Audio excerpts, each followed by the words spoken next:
Bia kamal juk wasnal dial chine ishul rengi shadan ka North Sabbath School Ministry into content meno koriet kwanda na kon ka bene nyak awale chane chup kan ni jen wel ke lien the fireman here pet yo ko tichi ko tung tuk bookmark chi kon tung wan to go long chi kon ka lantern ka chane ben ka ngi me de kon mo ke emotion along menen kon men chu kweran lat ke kwidan ta kon kam Sunday kene Monday dama na kon ci baba ce Sunday ce lat ci dama na kam ce Monday ce lat wale ba kon ke chen ndio dien me binyi manda na Rachel ni dan ci kweru ku zu queen kon men be lat kon wa kon ke chen ndio dien ce gore Gethsemane ngai kon me ci to ka Gethsemane ka kweran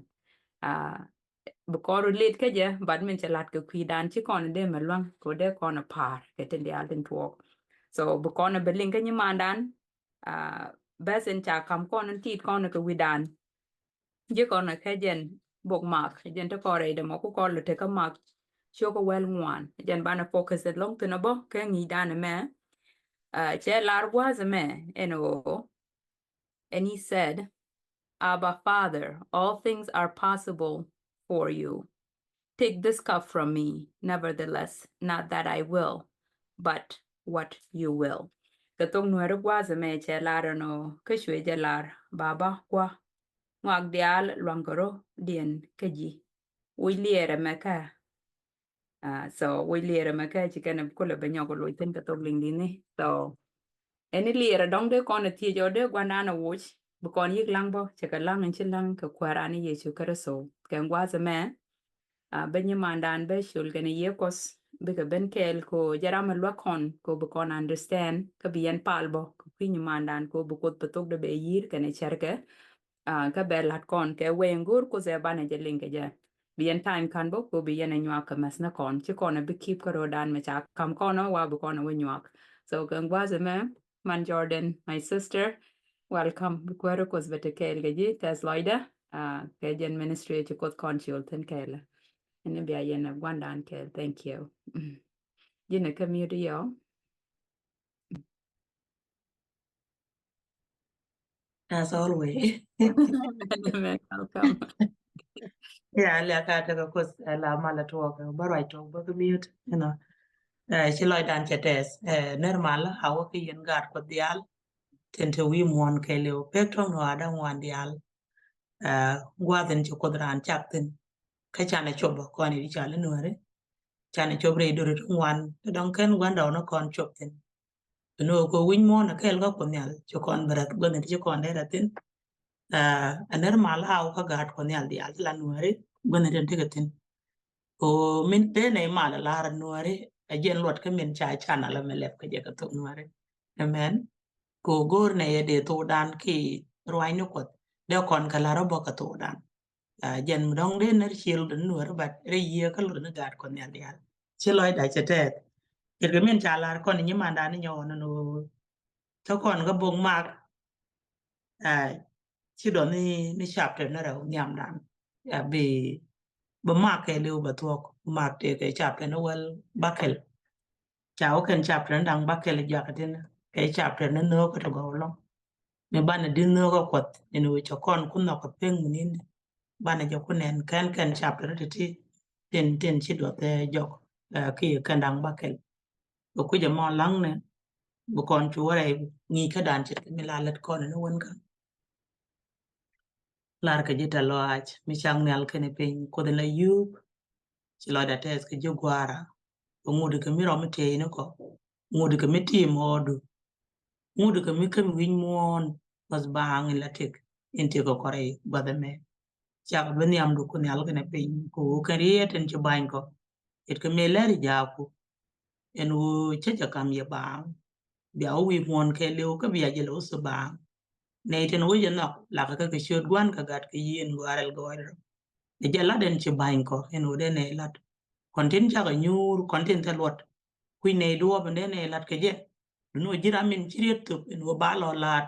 la ja ge ga to ko do bende lat ke je ene bere ri ne ti cha ko la nyam du ken gwa de ko liang en bi liang ko ne re ti no ko ne di alan bu gwe bo hanan mena ken ko ne din ti nyur tam ko de la de me lat gur ne ire lat in la ne kwen Yesu pos ko katin dialan ba ko kwen ci chop gwaden kwe de dwertin ka nyudu ko lus gur ka tok en wo bilos no ko tin la gur kara ko nan kana me ko nyal re no ka re tet ka lo ay ka min ci lat ka ne shodi Yesu kware amen amen gwa ci loy dan chetes chet ka min ci nyima dan nyot ko nan wo to kon ka chang ka diok to kon ka chang ka diok min kula Tuesday bo ka juok ngi kon wala ka pal Yesu ka Getsemani ajen gwaden bi ngi dan betin riet pale te cha to ba kuaran shana ka mentim re no ka kwani Yesu Kristo apal min nindi chu kuara sobo apal min dero lut ka ji kana gana wale mi cha je accept gwan chet ka tan ti ring de jede gor ka je dero lut ka ji ka dero lut ka ka cha pal pale de kuaran ka kuje mo bu kon wore right dan ajen mak chu kan wel ngwandien bana ja kwen ka ba 32 bu kon chuong bo ka podo tu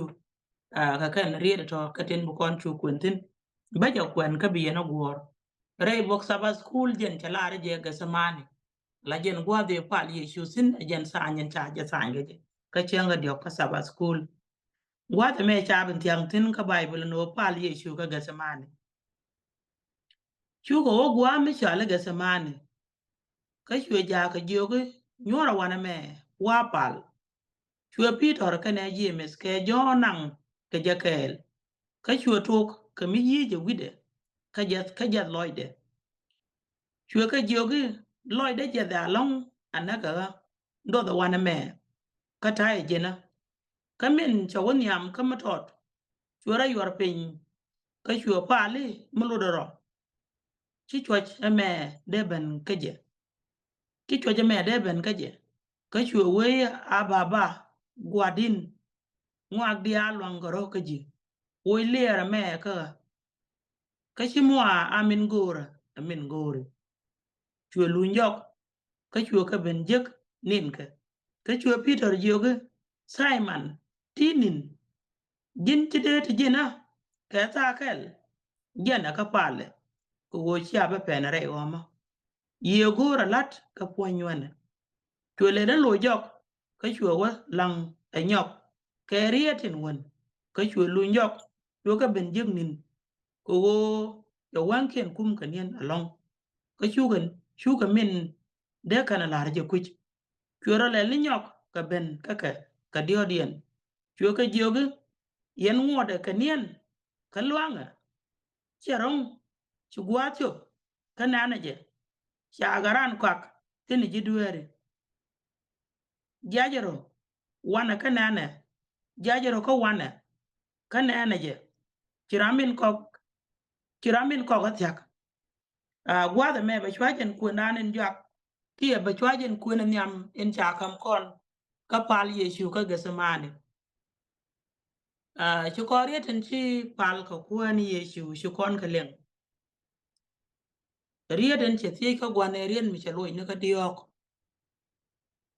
la we wi pam ke che jien ka ne ja ka cho wi pam che o gorbo han o dara ja dang jok tere ka kwan de ko wo hanan ka ne yal ko kien Peter ka ne John ke James chukwani Yesu ka nan ka rokel kan ja ka ti ka poin kwar lo wo me chi ka cho wi pam chu ka ban pin bo ka me tot poin de ka ro aden Yesu me cha ka ban pin ga me tot cha wo jen cha wo ka chuo gude chuo ro do wo yor pin pal akos keriet ti tie jo gwandan internal en odung muludoro de lier en lunelia en chitag da tak ka kuani Yesu jen muludoro de niam kot de jo wo keje ajari den chu kuaran masai dan kelin chamek chabalanga je wi mon erede me o muludoro de lier en lunelia en wetin de jo wo Cherian mugwa winyo kalere no shimu arwaida arwaidu jadi den chawa lar gwan chimu amin gora jang ni jaka min gori alan cheng wala ka roi no kon ko kwi chop ye chu kata liet in pen ga je wija den ge ngumi chi de tuo kering la ring tuo chen yo ko re roi ko den o ko ni ye chu chiringa la ring tuo ren cha je dab ke je o che chop loy dan no ye chu jen cha je dab kering riem wi ko kwor aran cha nyo kon bo eno wi ko kwor agat ko godang dia la ti rong tin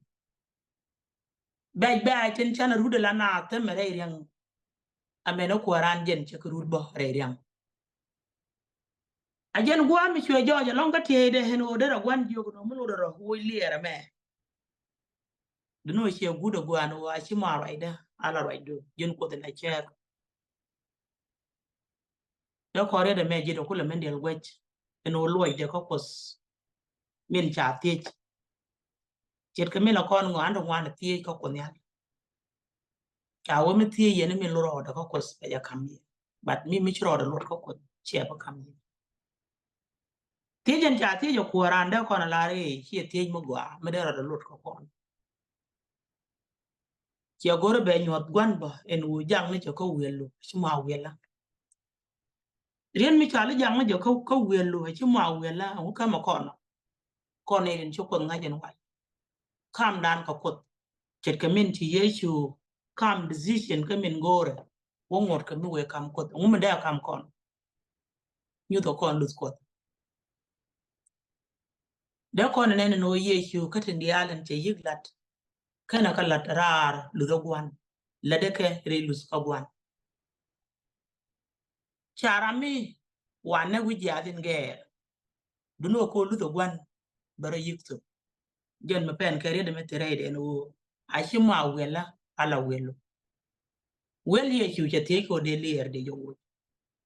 mi chera ka mi ladarar ka lu gwan te decision de me dere megro te me dere jaka goa chamat kana gwan che nyot kono ro tendi alen gori yesu ka en obe yiglat ka berit kare dien lada kare nga lada kare ka min nok loy ko de chakalet rar ka min chi loy ko de den na me jen tol dure chukot alari de me jeri den tol ga dwer en chi kon yen ne ka tuk dure ka ro dare ka eden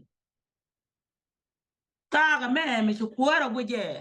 en wode lera me ka pyong tet ka de mulu do ro ren mala ara je lu do ro de chi tel buma bodong chukot de tuk ni min dara luang ni ler ka wuch niam yesu cho question no bom ko lar sabas kula na kon no cho question no bom ko en oderi luang ka lene ode kare let chi janra yesu ten mate ke chap kan da dien mede ko de nyoga la got yesu ya wono loy ko ke je no ajan jin kel kara en chamet ni tu ko wa jan jin kel en cheti al chakare de tela da dien ke ji woy mon tela ran changa ken go ne dialen chi lere ko tela ran a changa ne na Isaac kana gwan ne Abraham ken ko ron ko de ken de Abraham de rai de ngoden chenge dan ba chwa lus ko nyal tem min kwat le no riet ko wel ko la dan ka jelet ci ke mi lar ko ware la kul fiele na ngas dan ken lus dan ko ngas dan ko ken lus dan ke de ci yesu pen re mi chaje ger ke jen chenge dan ni yes ki chaje jogo ya be pakalia ente me roje ko en kono me wi mon ke lew ci kono de ko ro tela kon tik mi do dien mi chita me pentin apal kwaran cha accept la mi de let ki cha accept no ba je ka min go loy du je tela ran cha wo chenge si jon nyal gwi chwa nyo de no pin mo na men nyal men wi mo na do kon tin jen tela ran mi ron go de di lep ka dere kol gore ji de gwi tela ran cha wo chu jon to ko mi wiye ngurul jon mo atel teke katen cha cha ko kan dia lut ke mus atela ka nyam mi de fe ka teng mi dorar chu John fe we che tu ya je go chu we John chu we ko loin to duel Juda jen chetiem ko be dil jide del gwech ka be kul goro ba be jelle anga lar ka no kon masaya anta ga me chi joje no de kuar ku nyalen no wo lier makaga dara ta mere de sha promise ni te katen cha ka wi mon en shrai ko de benyo de joy ka bok jono dung mutele ni je en nga ayechu tele ne me de sha nya ka chak ko ngai ko de ken ji wi mondial biga pane chek biga pane chek ka goy ponyo ko ngaje je ni chenge ken to tu ye chu chu ngala luel ta ga me cha ti ni liere men wo de je wo e ta mi chiro de lot ko kon mi cha ye chu je wi yes kana wi ja den ger chi bile lew ngum de ko la ngi ni je gira men welke adamuor akuoru ko mi chol kon ye chuaran ko kon kel chara hen o leda muor ni ji kaduor chara no led guru ji kaduor kundo ga mena mentem no ken cha tom no kwani yesu ramen chue joje changa ni an kam da kana gwan kundo dien chup no ko ba je pen wi ya den ger kana ko de tele mi per ka je kwana mena lat ko ngu min shira dela men longa kamrar banyam ko den wo an ta gola aran len yesu wa chang cha je cholo gwan shung ni are dure dana me min no dan ku ngre ta ka me lo ke yesu wa gwan en wo shira de lot en wo be pa ku ja den ge dar ji nyon ngu dar ji nyon nok mi dit ka nga ka kot ka duop chap kene min chalat ka gade min kel ye chwo lo pinya be benaran ka chengaro nyal ala ramidit twaje lo pinga kwidu chwa benda bre tuor kita me kon nyodu pakta kana me shero de lo kon telaran tele mi de chak atende chak gen makana men yogi yes ko ko pak ko ken nituka marai kwat nituka e yesu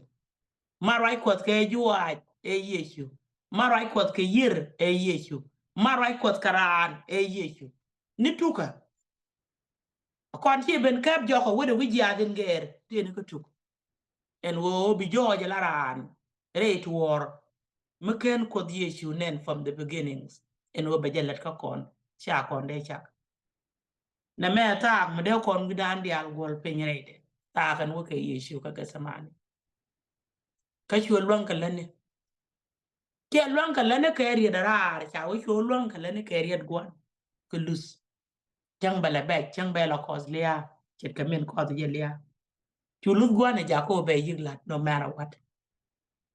kwana ri me chier karo ala kon karo dan re chudo men cha cholo kon en wale ala ju kwari yesu a sacrifice min indi min nguri ki guru ko de tetgadu kwi ne no kuten kon apel duere kana du kara chwa tet kadien ko gwaden chuji tet kanat ko kwi roi kwat angula rezolmo terien mu gwa mi chalar ka buga Isaiah bo ke jela de gwa wona ne bi loy du tes ko kwai ko rede malana malano Isaiah 53 bas intendien ki bas nanya ba ka ten cha ye chularo bi loy du tes ko kwai ko mu wi ko wonen chang cha ji duai ka cha ji rai cha ji chang ji ka kan jin bi loy du tes ko kwai ko bi ne de tel chuong ya ka ji chung millet ye chuna me ka je bi sa ka me joje no sa mu cha de kwide ken kwido ko ba no joje la kwai ri tik ti chi de mariaw na ken ba re che ka ko lwel ken kon ke lus ken haner eno gwe ne pal ye chu no apal midit apal mde win mon ja ka mus mi cha ja ka tuwo ka chet ke min ti ringo gor dere nyo ka tuwo ka apal mde win mon ja ka buai mi cha ja ka cha de ka me chet ke min kana ka me gwan en wal right kore boy jen chenge tul ke lia chenge chi ye chu wel ke liu kam wan amenen che ten chenga je no jare de ka chu goy le ne ke min dera liak na rote mo go amel ne je che chuong ken ta mo che chuong ken ta mo ko te duor do den bi la nang niam cha we chen ilu ko ko ru ja den ge jen chen e ngo ko lu kwar jen chen e ngo ko lu che che na min ko wona won ne ko kon wi mon ko ro represent chit karam te ga mi chalet ke je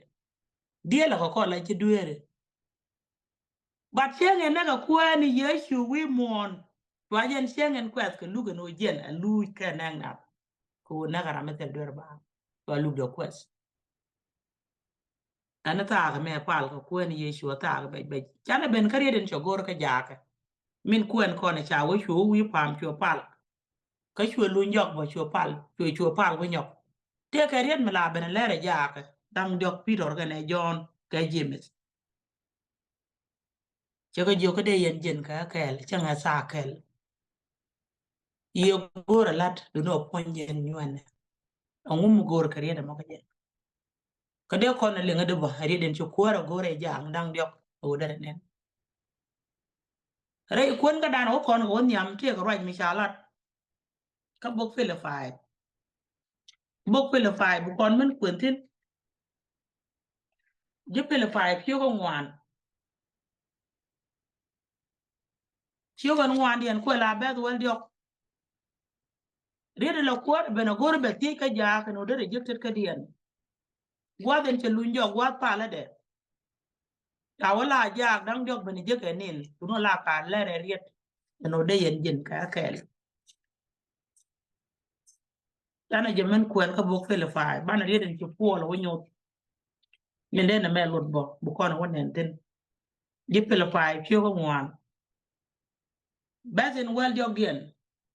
che je lar ne ne che wode ti dia long kalat reide en min jaga ka bum riede no wal ngwan den che nyo lerne che wo ka mo go aka ye hen wo nyua kon re dakel mo go aka ye en wo nyua kon re dakel chi puol pal ye chume ki tan gore te jag no poinde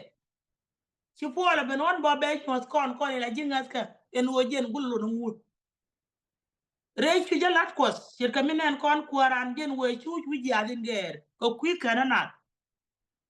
ye chu wo chu tagan ba lur ka je ta chu ja ba chu te de gore no dere ja ka re jin de ja ka te re pal ga jakel min we pal wi pa manan amenien te ja ba gor ye chu katin gor ye chu bom mikir ka bom ye chu kulo je ba ko kos gor ye chu bom ko gwa de pal be chi tuok sino chu ne te bom ga ye chu go ben pe nyal chu go ben pe nyal ta wo chi li ja kene musa chi ga ben gor ye chu bom reidan gor ye chu bom ni am jang be de kam pot ka jere ye ka chi bom lo ko kor mikir ka me chu jo ka peter no mishinas ko ben kep kan ye chu ga bom ba kep da kan ba use barana no gor ko bom ye ka kos ajan mi chat ke den ci pola bu gor ba ñot bore la de ci let ke je wi mona se jag yesu me jele tu kwara ko tu wan tu go cha wo ci pol pen re ring ne rik te ci pol pen tin mi ko no kwen kon ga jukot ko no pele ka tin bo ajan sacrifice en kel du no ci men chala da kwaran ci rom ga men manalat ci rom ga men manalat du no bana ko dana kala dan ka duwor mu go ada den kan ina jingas ka wi mon ke wala dimi shekra me to cheren wo ye shutin humiliation en wetin boyen wa bui ga jaga wol ka jaga roy yatin wa kama kan ta ga be yo mo ko da langa ku da mo ngo da baba te ka ti sha ta bana rit kare din tin ki po la ben yo den ke wan langa te dial ka lena re de hen men jaga ka bum anga akos roy pol ke yesu tu yesu chuong la bom nyam pol ken pol we diol reilat e sha kame ko woti yesu poinde ya wote grade chi da tekno poinde ba te grade e min jang ka bum rede mejerien mi lo kwara bena gora no gora ka gesemane gora kut jang gora nyam peter kane john ka james cháu bà gà đi giấc chứ cái niên cháu có queer niên en ote kam gua me be mi chụp queer tin chùa kan ba chứ cái nó loang cái niên cháu quick cái này me de cái la kuara wa pal 1 hour ba ka bi cái niên wa me ga bo kwele 5 tiang jo kono gwa long ka be den wel ngwandien en wo gwa ka yen wo kon nyua ko re de kel gwa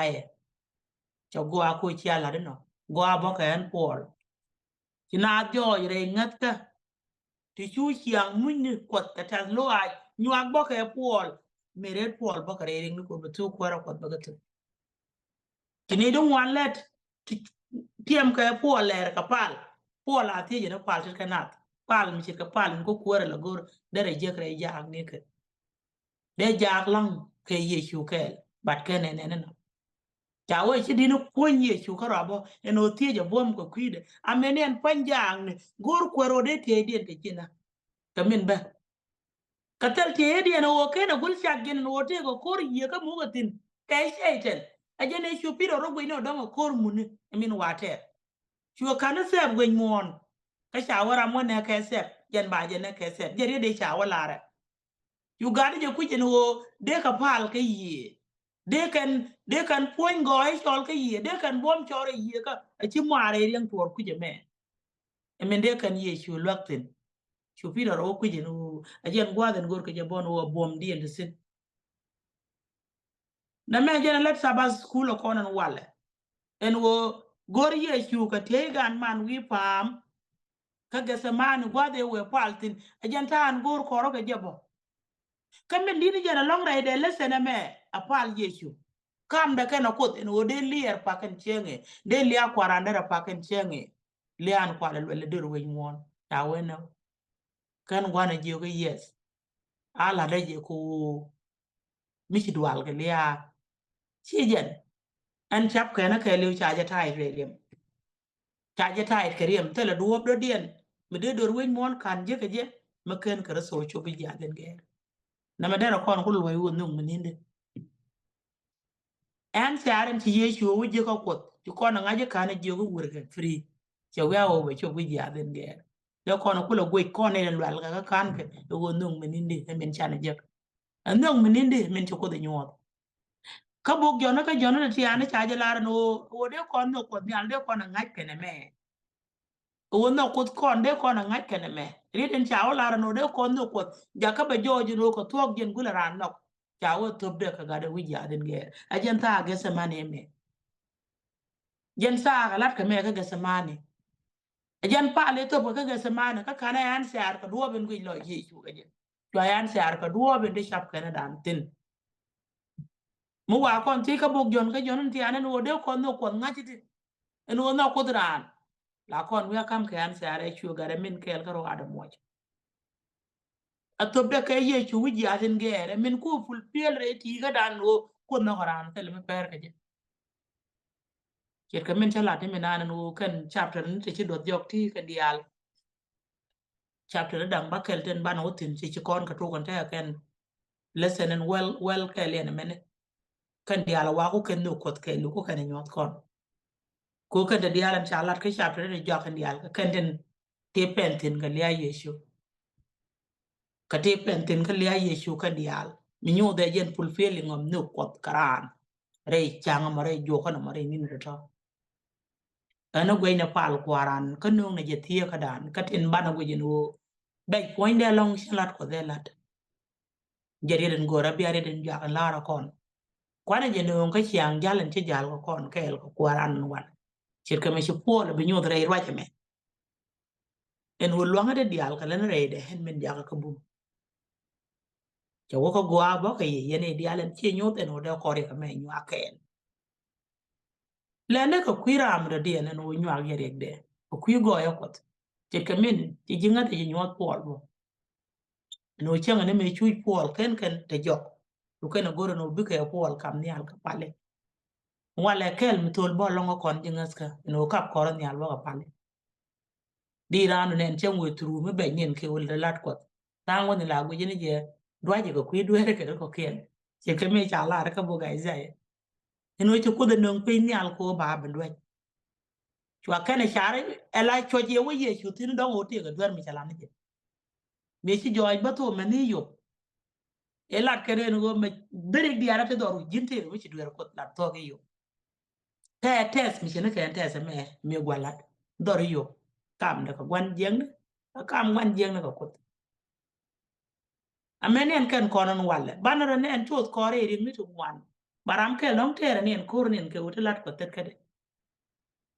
bada ngumi cha nyot ko ne de lat ne de kel ka pal ko cha jang nyot go pale bo ma te de the same thing chi pole ben nyot bo we chi lo de tet ke yene di aran bom ka re ka men jale fen ani lat mu gor ke mi nyot ye shuwe gore je nyam jam mi ke ka nyut polo kon bo en wo bebe ne admit no a chuong en wo de yugu lok bo ka pale re ring ko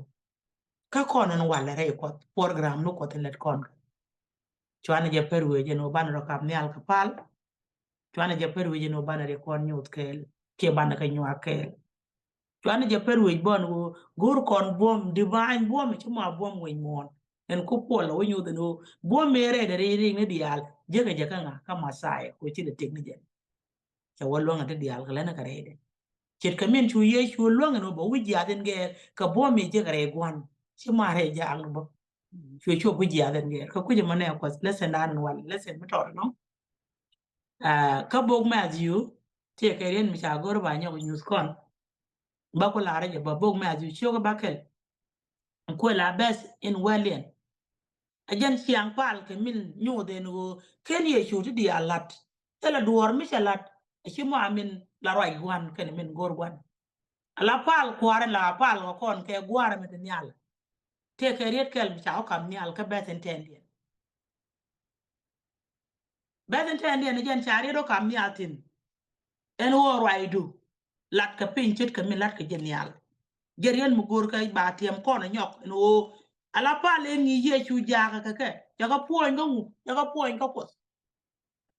mo ko do goro ba la de jen bu ja ka la pin wi mo nan gwa de me chu ka jogo ma pal ye la ba pa le ne me si ja ka ti no ni jon ju kwar ka pal jidir ko ngiye ya ka o kam palan cha lo gwara me te ala I should loske a kwar be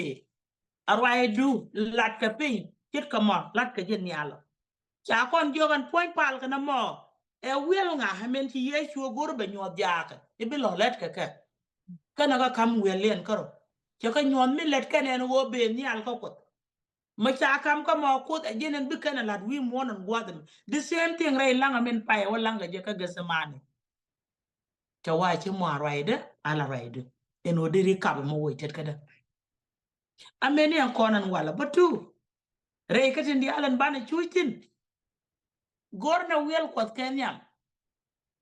to lara mi cha ko tung guje be be ka na pala je chan tung one drop to go to the dor ko kam nyal chi kon ga drop ka be kwain dan ko wala ko na chwa me ke no mi ring dan be pal ne je ki ka mi chi ye chu gor be nyodo na do no riet kel enti am ka cheiten wo mi cha ko do kam wela la jen bu ko do wi chwap ka min gore ka bomde ana luar na re pala kon luar na re le na kon gorna wel ko de no mi a wel ko de ne me de kon la shang bala ba kerin chawo bo kwal ka yi che ka men chu ye chu ya den ge me je chop tin ga sha de na no sha be pelia a che ngai je pere le chu pis ke le chu point de tiang ye chu chu ni amala rami ele me le la nga kana no ko ne de ya tin ka video yes ki ko tong la ra na mon chu yi wore le ka ta lo ai menin kan kon mo ko ro su ko bana let ke min go loy ko de chenga me be nyamdu ran ko brere de kata loy ci be de bile jeg no mor te tiga karriere ne kam ko no palen changi no ko no ko ran ku jide min nyoga dil go kada palen che on pal ge je pal ye shurar ka min de la jen ke pal ka min de ben tru tet gwanda ku je ma ci loy de chetet be ngi dan be chongen gwa mo ka pe nyumar shu shul jok ko ba ka je ben ga ka pal amen Amen, now amen. welcome back. What a powerful lesson. Gur kon palmes na kon gur kon chomens na kon che me chi te kwarani Yesu Kristo che je gur long te kon ke nyimandan kel me la ja laro rama ka hai ramo ko jen gur ko de bane je le re de mo gwa me la mal lare ene chane tere la do kwar ka chane ro dan lo create ndi ale tin chui kon ki me te mi je kon be re de bu kon la ri shi welan la wel kos ban ro dan surrender ko kos tare gur ke die de nen ma right ke jen kwi lesson ka me cha la de ne kwale kwin me be lo nge kit ka goro de on a mess Amen. Amen. che la quasi pal yeshu kwer ka pem olive te ka 585 ka as the song cha cha ka ra me cha le kong pok koryam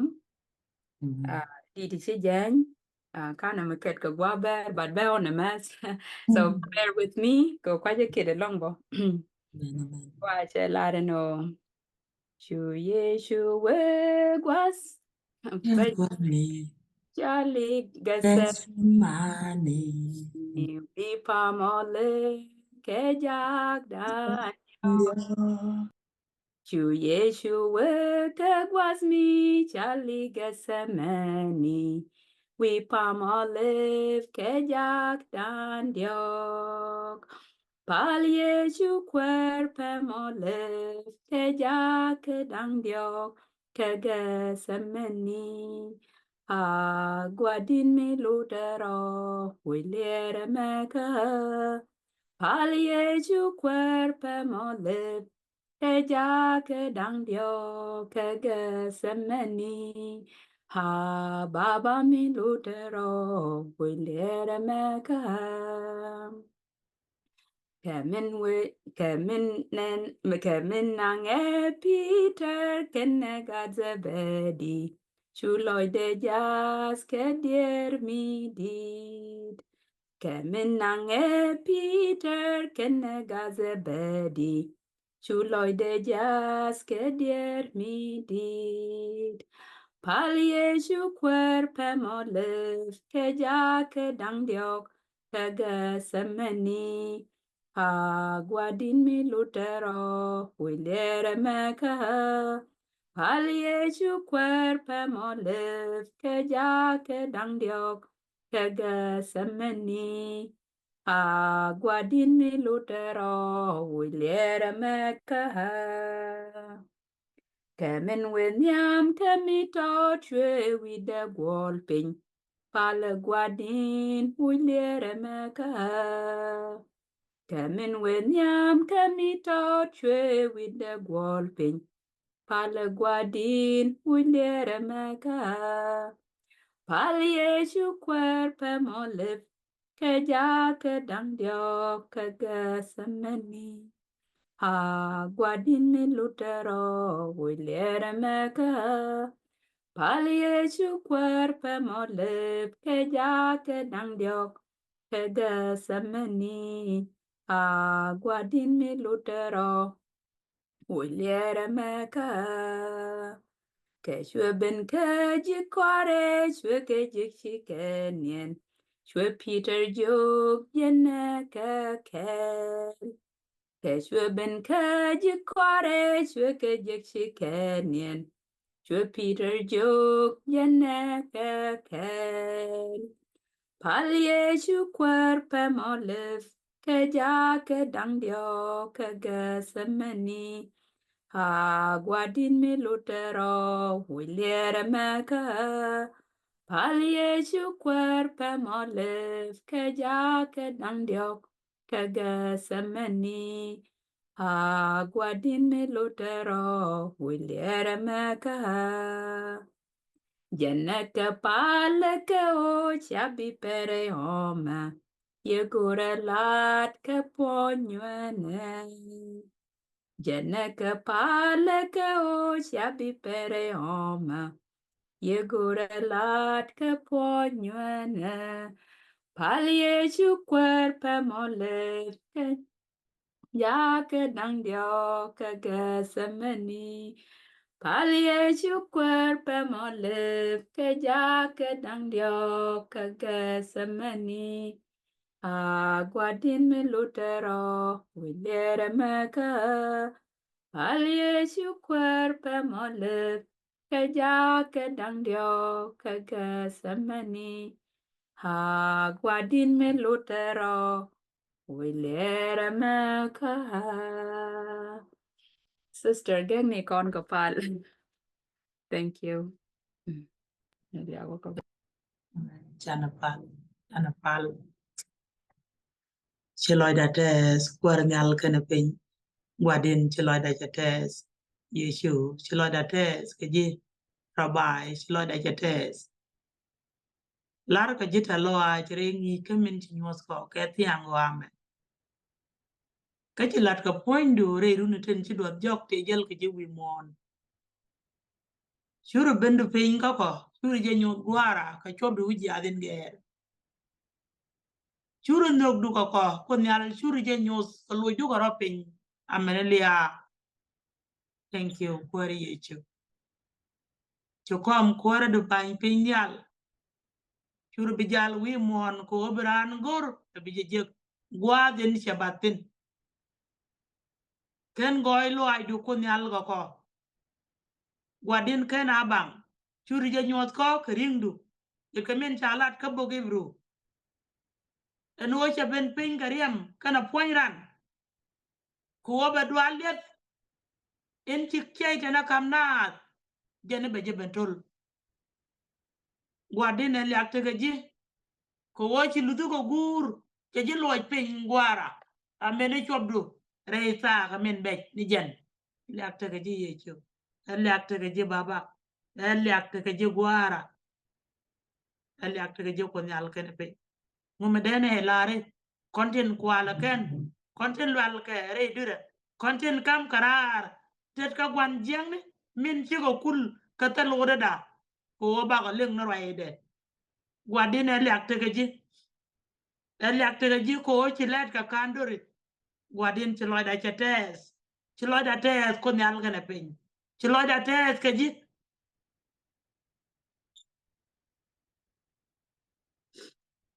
lek te ji ko da tele mi de ra na lon ka lat ala riet mi chom men ci let ka ko baba tele duor ko nyal tele duor o ci ko kam nyal ci ko kam nyal